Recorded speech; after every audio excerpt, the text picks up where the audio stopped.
सत्य परेशान हो सकता है, पराजित नहीं। अरविंद सावंत यांचे एक्सपोज। उद्धव ठाकरे दुपारी घेणार पत्रकार परिषद। उद्धव ठाकरे यांच्यावर टीका करणाऱ्या एकनाथ शिंदे यांनी आत्मपरीक्षण करावं। राऊत यांची टीका, तर राऊत हेच कृतज्ञ असल्याची नरेश म्हस्के यांची टीका।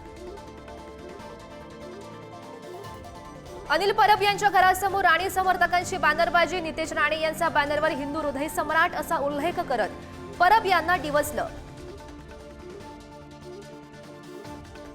वाघ्या कुत्राच्या समाधीबाबत सरकारनं समिती नेमून दोनही बाजू ऐकाव्यात। कोणत्याही समाजाची भावना दुखावू नये, भूषणसिंग राजे होळकर यांची मागणी।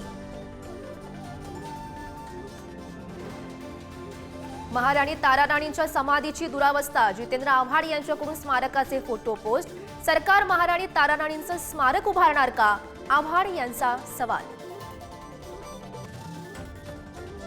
मारहाणीचा राग मनात धरून सरपंच संतोष देशमुख यांची हत्या केली। आरोपी सुदर्शन घुले याची कबुली। महेश केदार, जयराम चाटे यांच्याकडूनही हत्येची कबुली। वाल्मिक कराडचा पाय आणखी खोलात।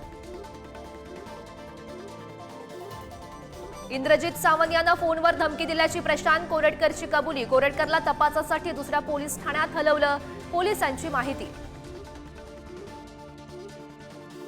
कृषी मंत्र्यांच्या नाशिक जिल्ह्यात युरियाचा कोट्यावधींचा घोटाळा।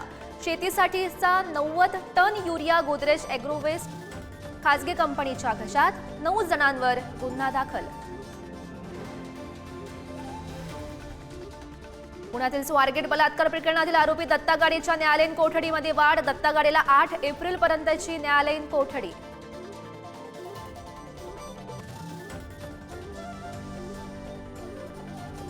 थेट मुंबई ते दुबई रेल्वे उभारण्याचा संयुक्त अमिरातीचा विचार। तब्बल 2000 किलोमीटरचा रेल्वे मार्ग समुद्राखालून जाणार।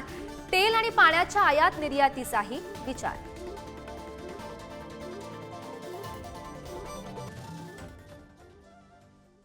Thank you.